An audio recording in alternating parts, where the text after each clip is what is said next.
Hello à tous, c'est Kazin, j'espère que vous allez bien et comme tu peux voir, il y a pas mal de soleil par chez moi. On va parler de la série Mascarade Crépusculaire et plus particulièrement un Pokémon dans cette série et on va voir le Pokémon qui pousse à la hausse la série, le Pokémon qui fait le plus rêver dans cette série-là, à savoir Amphinobi qui est décliné en 3 raretés et sous la forme Terra cristallisée. Donc là je t'ai montré le petit booster Mascarade Crépusculaire. D'ailleurs, petite parenthèse, tu ne retrouves pas Amphinobi sur l'artwork des boosters. Et j'ai envie de dire que c'est presque dommage tant qu'il est populaire au travers de cette série et même sous la forme la moins appréciée. Let's go, on va mettre ce petit booster de côté. Oh là là, petit booster Dragon Ball. Et on y va. Alors on retrouve donc, comme je t'ai dit au début de vidéo, 3 raretés de la simple V jusqu'à l'alternative. Et c'est l'alternative évidemment qui fait rêver tous ceux qui ouvrent des boosters et qui essayent de mettre la main sur cette carte-là. Donc c'est vrai que Mascarade Crépusculaire, longtemps réputé comme série pas ouf, et maintenant j'ai envie de te dire commence à avoir un petit peu d'intérêt et tu le vois d'ailleurs en boutique, les boosters partent assez rapidement. Alors on commence par la simple V qui est ultra bon marché, elle est à 1 euro et j'ai envie de te dire une V avec le Pokémon phare de la série, 1 euro tirera difficilement en dessous, ça c'est certain, à moins qu'on t'en fasse cadeau, tu vois, évidemment un cadeau on va pas le refuser, mais disons que voilà, 1 euro c'est top, faut y aller, si c'est un Pokémon qui t'intéresse, tu peux difficilement faire moins. On continue avec sa variante Full Art Terra cristallisée. Donc là on tourne aux alentours de 8 euros, c'est un prix qui est plutôt bon marché.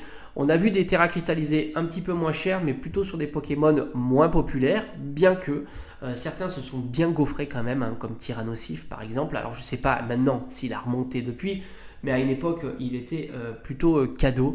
Et après des Pokémon moins populaires, moi je me souviens, j'avais récupéré d'Eden Terra cristallisé à 3 euros en vide-grenier. Voilà, ça te donne un petit peu le contexte. Mais à 8 euros, j'ai envie de te dire, c'est quand même un très bon prix parce que une Full Art Terra cristallisée, eh ben, ça peut valoir quelque chose. Tu vois, rappelle-toi, le Pikachu Terra cristallisé, même s'il est très très frais, on est à plus de 40 euros.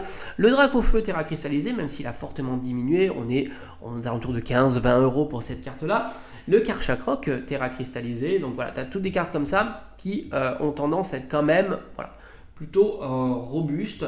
Mais 8 euros, je pense que c'est le bon moment aussi. La carte est plutôt attractive et la série n'a pas encore bougé. Donc on peut imaginer que lorsque la série va commencer vraiment à bouger, parce que bah, c'est comme ça, hein, les mois faisant, la rareté faisant, c'est quelque chose pour l'instant qu'on ne voit pas s'inverser.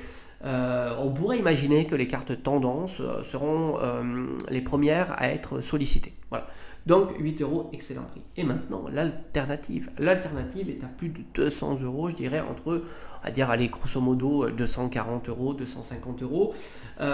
C'est une alternative Terra cristallisée, ça ne fait pas consensus sur la forme du Pokémon, mais malgré tout, elle s'en sort très très bien, hein, puisque on a vu des formes Terra cristallisées à bien moins cher, tout comme Karchakroc, par exemple, c'est une bonne illustration d'une SAR, qui est pourtant un Pokémon populaire et qui n'a pas fonctionné. Voilà.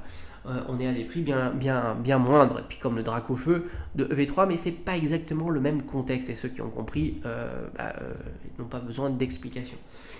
Donc j'ai envie de te dire, le prix est strong, le prix est plutôt cher pour cette carte-là. Après, je peux pas te dire si ça va monter ou descendre, c'est impossible. Tant la tendance, elle peut changer drastiquement sur ces cartes-là. Juste voilà, le prix de cette carte c'est ça. Gradé évidemment, ça pourra certainement s'envoler, surtout en 10, tout comme d'autres cartes stars. En règle générale, les cartes stars, et non pas avec la petite étoile, hein, mais les cartes stars d'une série ont tendance à s'envoler quand elles sont gradées avec la Myrnote. Ça c'est clair. Il y a une forte demande sur ce genre de cartes.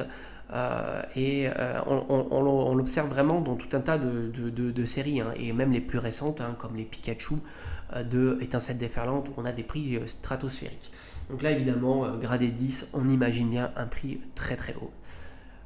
Prochaine vidéo, je pense qu'on va traiter, alors je sais pas, franchement j'ai pas encore réfléchi, on verra, j'aime bien faire un petit bilan comme ça sur différentes séries, et j'aime bien aussi traiter des séries récentes parce que ça permet justement de pouvoir continuer à acheter, à faire des petites ouvertures, peut-être sur Couronne Stellaire, voir s'il y a un Pokémon plutôt sympa ou sur 6.5 aussi, pourquoi pas, ça pourrait être assez cool. Allez, je te dis à bientôt et encore merci pour votre soutien.